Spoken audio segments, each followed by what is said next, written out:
So one of my previous videos was like a quick makeup, get ready with me, like a 10 to 15 minute get ready with me. I'm going to show you guys how I do like my no makeup kind of look. Also, excuse my skin is going through it right now. Like I have like this pimple that hurts on my head, a pimple on my shoulder that really hurts.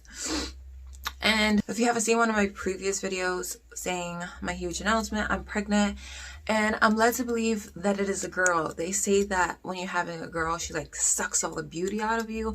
And trust me, I feel like getting sucked out of me. So yeah, I'm gonna do like a really quick little get ready with me, nothing too heavy as far as makeup goes. So if you want to see how I get ready in like 5 minutes, then just keep on watching.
So that is my quick, 5-10 minute get ready with me. I don't really go too much into any of these steps. I do everything very messily. So yeah, if you enjoyed, drop a thumbs up, comment down below anything you want, and please don't forget to hit that subscribe button to join me on this journey of pregnancy and, you know, my YouTube channel growing and whatnot. On that note, I hope you guys are having an amazing day or night wherever you guys are, and I'll see you in my next video. Bye.